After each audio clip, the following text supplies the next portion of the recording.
Mungkin saat ini kamu sedang benar-benar bangkrut, namun tetap memiliki sebuah program mental yang menghalangi kamu untuk menjadi kaya, bahkan jika kamu memenangkan undian besar sekalipun. Dan yang lebih parahnya lagi, kamu sama sekali tidak sadar bahwa program itu sedang berjalan di dalam pikiranmu. Aku menemukan sesuatu yang begitu kuat dan luar biasa hingga seharusnya diajarkan kepada anak-anak sebelum mereka belajar membaca. Namun kebanyakan orang menjalani hidup tanpa pernah mendengarnya. Dr. Maxwell Maltz menyebutnya sebagai penemuan psikologis terbesar pada masanya. Yang dimaksud adalah citra diri. Bukan sembarang citra diri, tetapi gambaran tersembunyi di benakmu yang mengendalikan seberapa banyak uang yang bisa kamu hasilkan.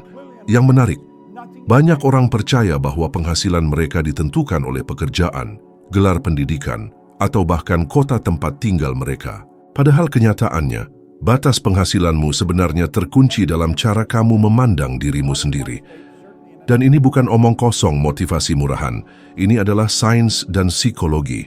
Ini adalah penjelasan logis mengapa kamu terus mengalami hambatan keuangan yang sama. Bulan demi bulan, tahun demi tahun. Pernahkah kamu melihat orang memenangkan undian dan tak lama kemudian malah memiliki lebih banyak utang daripada sebelumnya? Itu bukan karena mereka sial. Itu terjadi karena citra diri mereka masih menggambarkan seseorang yang hidup dalam kekurangan. Dan alam bawah sadar mereka membawa mereka kembali ke titik nol. Mengapa bisa begitu? Karena apa yang tertanam di dalam diri jauh lebih kuat daripada uang yang datang dari luar. Saya suka mengajukan pertanyaan sederhana kepada siapapun yang datang kepada saya untuk meningkatkan penghasilan. Bagaimana kamu membayangkan dirimu ketika kamu sukses secara finansial? Jawabannya seringkali disertai keheningan atau tawa gugup, karena kebanyakan orang belum pernah membayangkan dirinya sebagai orang kaya yang sesungguhnya. Sebagai seseorang yang masuk ke toko dan berbelanja tanpa melihat harga, yang naik kelas 1 tanpa rasa bersalah, yang berinvestasi dengan yakin, memimpin bisnis, menciptakan nilai, dan secara alami menarik kekayaan. Sekarang izinkan saya memberitahumu sesuatu yang mungkin belum pernah kamu dengar. Kamu tidak mendapatkan apa yang kamu inginkan. Kamu mendapatkan siapa dirimu. Dan siapa dirimu sangat berkaitan erat dengan apa yang kamu percayai tentang dirimu sendiri. Identitas mentalmu adalah batas tertinggi dari penghasilanmu. Penelitian dari Universitas Stanford menunjukkan bahwa ketika seseorang merasa bagian dari kelompok yang sukses, performa mereka meningkat, bahkan tanpa peningkatan kemampuan teknis. Artinya, hanya dengan mengubah cara kamu memandang dirimu sendiri, hasil di dunia nyata mulai berubah. Itulah mengapa citra diri jauh lebih besar dari sekadar harga diri. Itu adalah termometer batin yang menentukan seberapa banyak kelimpahan yang kamu terima atau tolak tanpa sadar. Dan yang paling gila adalah bahwa kadang-kadang seseorang benar-benar menghasilkan lebih banyak uang, bonus, kontrak, atau penjualan di atas rata-rata.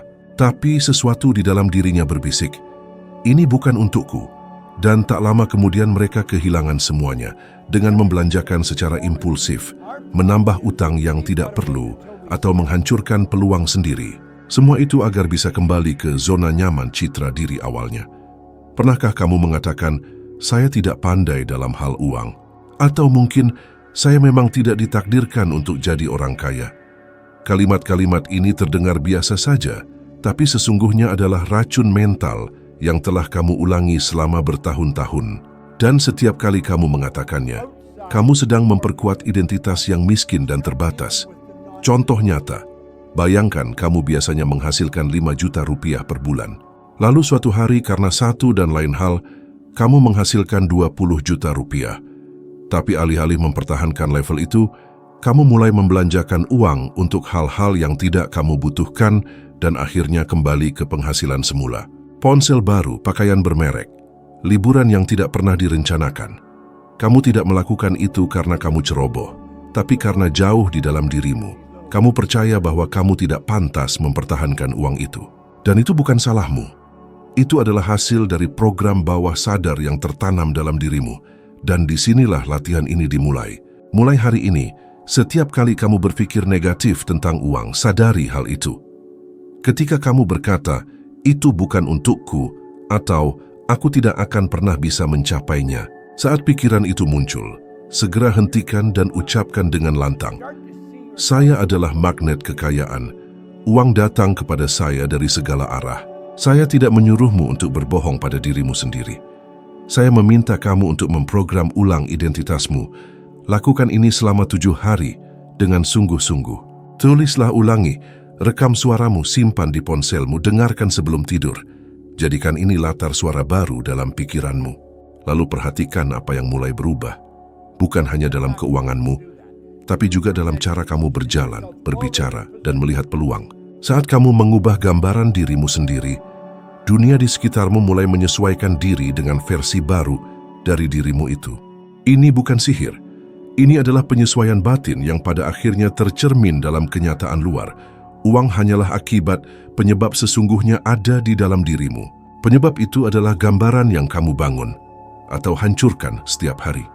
Jika kamu merasa semua ini omong kosong, tanyakan pada dirimu sendiri ini, mengapa lebih mudah bagimu untuk percaya bahwa kamu ditakdirkan menderita daripada percaya bahwa kamu dilahirkan untuk makmur? Jawabannya sederhana, kamu diprogram seperti itu. Kabar baiknya adalah semua program bisa diprogram ulang, dan itu dimulai sekarang. Di dalam dirimu ada sistem yang bekerja seperti autopilot di pesawat. Sistem itu diatur untuk menjaga kamu tetap pada jalur aman. Bahkan jika jalur itu berarti hidup dalam kekurangan, kamu mungkin mencoba secara sadar untuk menghasilkan lebih banyak, menabung, berinvestasi, pindah pekerjaan, atau membuka usaha. Tetapi jika sistem ini tidak diatur ulang, kamu akan selalu kembali ke titik awal. Seperti pesawat yang terbang dari Chicago ke Paris, yang terus-menerus dikoreksi oleh sistem navigasinya. Bedanya, autopilot dalam dirimu diatur untuk mempertahankan pola keuangan lamamu. Sistem internal ini adalah apa yang disebut para ilmuwan sebagai mekanisme sibernetik. Ia mengukur perbedaan antara tempat kamu berada dan tempat yang kamu yakini harus kamu tempati. Dan jika dalam hatimu kamu percaya bahwa kamu harus selalu kekurangan, berjuang, dan hanya cukup untuk membayar tagihan, maka itulah yang akan dijaga sistem itu tetap terjadi. Bahkan jika sekelilingmu menunjukkan hal sebaliknya, bahkan jika kamu mengalami peluang luar biasa, bahkan jika uang datang dengan cara tak terduga, jika gambaran dirimu terbatas, kamu akan selalu ditarik kembali ke batas itu. Saya mengalaminya sendiri. Pernah ada masa ketika pendapatan saya melonjak. Saya menghasilkan lebih banyak dalam beberapa bulan daripada yang pernah saya hasilkan dalam bertahun-tahun. Tapi apa yang terjadi? Saya mulai membuat keputusan yang aneh, menghabiskan uang untuk hal-hal yang tidak saya butuhkan, masuk ke bisnis yang gegabah, mengabaikan aset yang saya miliki. Saya tidak sengaja ceroboh. Itu adalah sistem internal saya, gambaran diri saya yang terbatas, yang mencoba membawa saya kembali ke zona aman yang lama. Ingat bonus itu yang tiba-tiba lenyap seperti air mengalir di antara jari-jari Anda? Atau kontrak menjanjikan yang gagal tanpa alasan yang jelas? Itu bukan nasib buruk. Itu adalah pola sabotase diri yang diaktifkan oleh program mental yang belum diperbarui. Dan yang paling berbahaya, proses ini bekerja secara diam-diam. Ia tidak berteriak, tidak memberi tanda. Ia hanya mengembalikan Anda ke zona nyaman lama.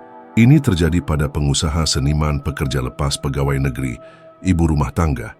Profesi atau niat baik Anda tidak menjadi faktor penentu. Jika gambaran dalam diri Anda bukan tentang kelimpahan, sekeras apapun Anda berusaha, Anda akan selalu kembali pada kondisi kekurangan.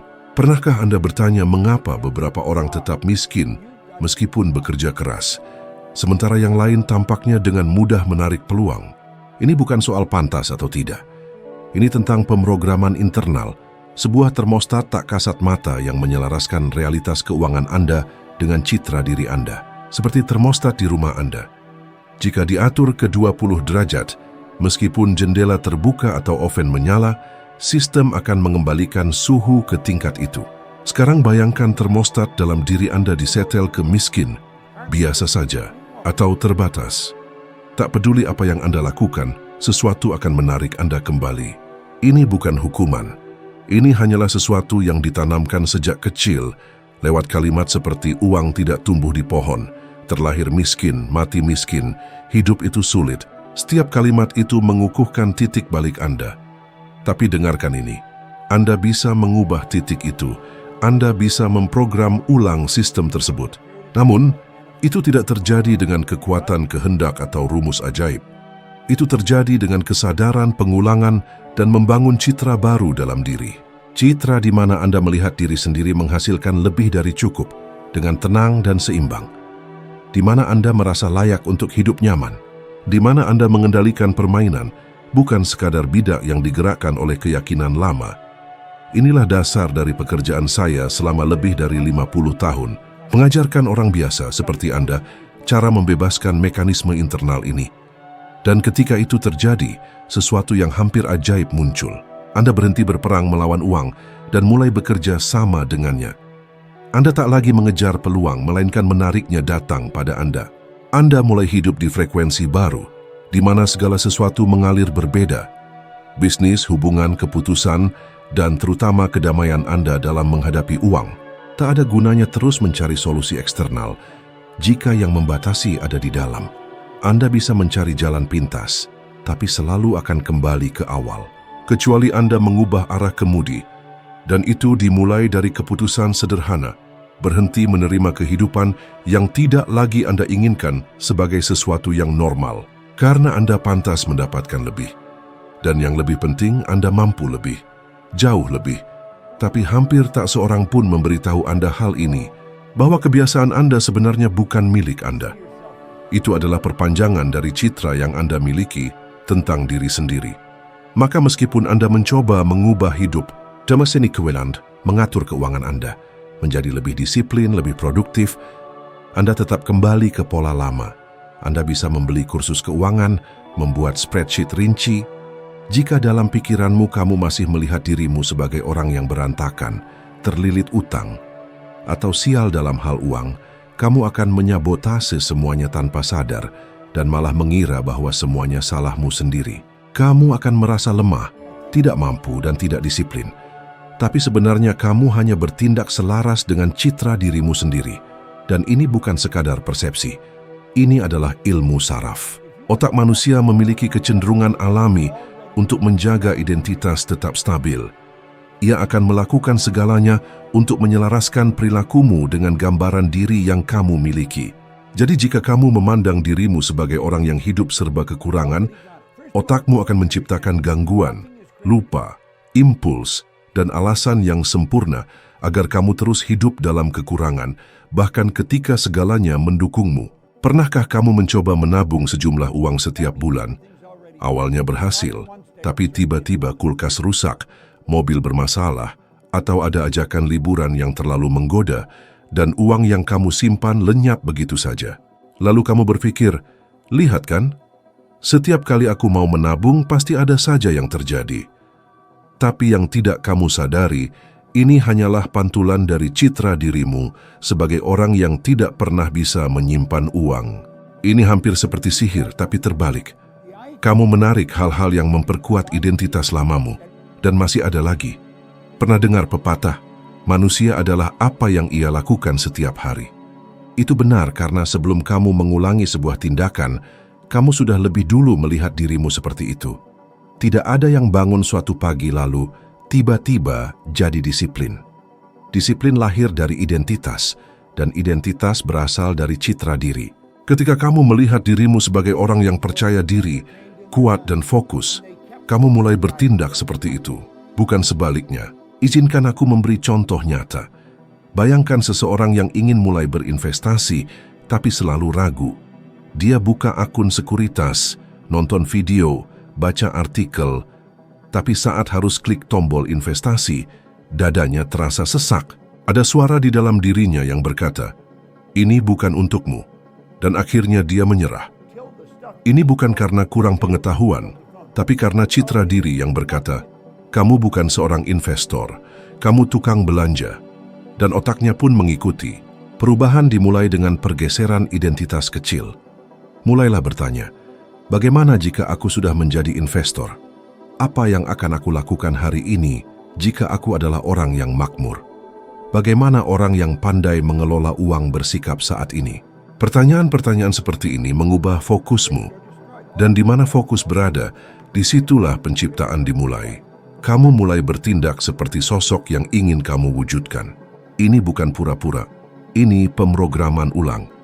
Aku telah melihat orang-orang biasa, sopir, perawat, guru, ibu rumah tangga, mengubah hidup mereka total saat mereka berhenti fokus hanya pada perilaku dan mulai mengubah citra batin mereka. Karena percuma menciptakan gaya hidup baru, jika kamu masih merasa bukan bagian dari gaya hidup itu. Kamu akan merasa seperti penipu, kamu akan menyabotase dirimu sendiri, mundur, dan berkata, memang bukan untukku, tidak berhasil, memang hidup begini. Namun seringkali, kegagalan hanyalah citra diri lama yang kembali menang. Itu sebabnya aku menyarankan satu latihan sederhana namun kuat. Tulislah dengan detail versi dirimu yang paling sejahtera. Tulis berapa penghasilanmu, misalnya sekitar 75 juta rupiah per bulan. Bagaimana cara bicaramu, gaya berpakaianmu, cara berjalanmu, cara menyelesaikan masalah, dan bagaimana kamu mengatur keuanganmu. Bacalah itu setiap hari dengan suara lantang. Pejamkan mata dan bayangkan, kamu sedang menjalani kehidupan itu. Terlalu sederhana? Justru disitulah kekuatannya, bukan pada yang sulit, tapi pada yang konsisten. Sebuah studi dari Universitas Yale menemukan bahwa mahasiswa yang menulis tujuan secara rinci dan membayangkan kesuksesan mereka, 20 tahun kemudian memiliki kekayaan lebih banyak dibandingkan seluruh teman seangkatan mereka digabung. Itu bukan kebetulan. Itu adalah kekuatan dari citra diri yang dibentuk dengan kesengajaan. Sekarang pikirkan, apa yang paling sering kamu katakan tentang dirimu sendiri? Aku buruk dalam berhitung. Uangku selalu cepat habis. Aku tidak bisa mempertahankan rutinitas. Jika itu yang kamu ucapkan, maka itulah yang kamu perkuat. Tapi jika kamu mulai mengatakan, aku sedang belajar untuk makmur. Aku mengelola uangku dengan baik. Aku adalah orang yang terorganisir. Maka otakmu akan mulai mencari bukti untuk mendukung versi baru ini. Dan ia akan menemukannya, karena otak tidak menyukai ketidaksesuaian. Jika kamu mengatakan sesuatu cukup sering, otak akan mempercayainya. Dan ketika ia percaya, tubuhmu mulai bertindak. Dan ketika tubuh bertindak, hasil mulai muncul. Ketika hasil terlihat, realitasmu berubah. Jadi, mengubah kebiasaan bukan soal kemauan, tapi soal mengubah citra dirimu sendiri. Di sekolah, aku adalah anak yang seolah memakai label tak terlihat di dahinya. Bodoh. Nilai-nilaiku buruk, para guru menggelengkan kepala, dan keluargaku tampak sudah menyerah. Setiap bulan aku membawa pulang rapor yang seolah menegaskan bahwa aku tidak mampu. Dan hal yang paling menyakitkan, aku mempercayainya. Aku yakin bahwa sekeras apapun aku belajar, aku tidak akan pernah cukup pintar. Jadi tentu saja, aku berhenti berusaha. Buat apa mencoba kalau tidak ada gunanya? Tapi itu bukanlah kebenaran. Itu hanyalah citra yang kumiliki tentang diriku sendiri. Sebuah citra yang terbentuk dari pengalaman berulang. Tatapan kecewa, perbandingan, dan komentar yang tampak kecil tapi membentuk diriku dari dalam. Dan aku bukan satu-satunya. Jutaan orang tumbuh dengan membawa citra mental yang tidak mereka pilih. Itu diberikan kepada mereka. Dan yang paling tragis, mereka hidup seakan citra itu adalah kebenaran mutlak. Ketika seseorang percaya bahwa dirinya terbatas, biasa-biasa saja, atau ditakdirkan untuk berjuang dan bukan untuk menang, keyakinan itu akan menyusup ke setiap pilihan dan kesempatan. Mungkin tanpa kamu sadari, kamu juga melakukannya sekarang. Berapa kali kamu tidak mendaftar sesuatu karena merasa tidak cukup baik? Berapa kali kamu melihat lowongan kerja atau peluang bisnis dan berpikir, itu bukan untukku? Suara itu berasal dari tempat yang sama dengan yang mengatakan padaku saat kecil bahwa aku tidak pintar. Faktanya adalah, penghasilanmu, pekerjaanmu, rutinitas harianmu, semuanya mencerminkan citra dirimu yang paling dalam. Sebuah cermin tak terlihat. Kamu tidak melihatnya dengan mata, tapi kamu merasakannya dengan emosi. Banyak orang menyalahkan nasib buruk, krisis atau orang lain, padahal kenyataannya mereka terjebak dalam sangkar tak terlihat yang dibentuk oleh pengalaman lama dan diperkuat setiap hari oleh pikiran otomatis. Pikiran seperti, ini tidak akan pernah berubah. Tidak ada yang berhasil di keluarga saya, atau hal-hal seperti itu hanya terjadi pada orang yang lahir kaya menjadi penghalang besar untuk maju. Namun saya katakan dengan keyakinan penuh, Setelah puluhan tahun mempelajari topik ini, hidupmu bisa berubah total jika kamu mengubah cara memandang dirimu sendiri. Seseorang tidak bisa menjalani kehidupan yang bertentangan dengan citra dirinya dalam waktu lama. Jika kamu menginginkan hasil yang lebih besar, kamu perlu membentuk gambaran diri yang layak menerimanya. Mungkin kamu bertanya-tanya, bagaimana saya mengubah gambaran ini jika sudah terbentuk sejak bertahun-tahun lalu? Jawabannya sederhana, meskipun tidak mudah, kamu harus mulai menciptakan gambaran mental baru setiap hari. Berhentilah mengulang-ulang kenangan akan kegagalan, rasa sakit, atau rasa malu. Mulailah membentuk dengan sengaja gambaran tentang masa depan yang ingin kamu jalani. Saat kamu bangun, sebelum melihat ponsel, tutup mata dan bayangkan dirimu hidup seperti yang kamu impikan. Di mana kamu tinggal, apa yang kamu pakai, bagaimana rutinitasmu, dengan siapa kamu berbicara, dan bagaimana perasaanmu. Bayangkan kamu menerima sekitar 80 juta rupiah per bulan ke rekening bankmu. Awalnya mungkin terasa seperti khayalan, tapi perlahan otakmu akan mulai menerimanya sebagai sesuatu yang mungkin. Dan begitu otakmu percaya itu mungkin, kamu mulai bertindak seolah itu nyata. Dan ketika kamu bertindak seperti itu nyata, alam semesta mulai merespons. Perubahan ini tidak terjadi dalam semalam, tetapi ia nyata. Karena kamu tidak sedang memaksakan hidup yang berbeda, kamu sedang menjadi pribadi yang baru. Orang baru ini mulai mengambil keputusan berbeda, melihat peluang yang dulu tak terlihat, dan menarik orang serta situasi yang selaras dengan versimu yang baru. Itulah yang terjadi padaku. Anak yang dulu disebut bodoh tidak menghilang. Dia digantikan oleh citra baru yang dibangun dengan niat, dikuatkan oleh ilmu, dan dipelihara dengan kebiasaan baru. Kini aku bisa melihat dengan jelas. Aku tidak pernah bodoh, aku hanya terperangkap dalam citra yang salah, yang mengendalikan hidupku seperti pilot otomatis tak kasat mata. Kamu tidak harus terus hidup dalam identitas yang bukan milikmu, atau mengulang pola lama yang tidak lagi bermanfaat. Kamu bisa dan harus menciptakan citra baru tentang dirimu sendiri.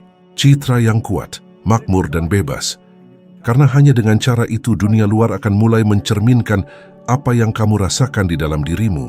Dan saat itu terjadi, kamu akan menyadari sesuatu yang kupelajari melalui rasa sakit dan rasa syukur. Kamu bukan masa lalumu. Kamu adalah apa yang kamu pilih untuk percayai tentang dirimu sendiri. Pilihan itu hanya milikmu, dan kamu bisa memilihnya sekarang. Itu bisa menjadi langkah pertama menuju kehidupan baru sepenuhnya. Kenyataan yang kamu alami hari ini hanyalah cermin dari gambaran dirimu.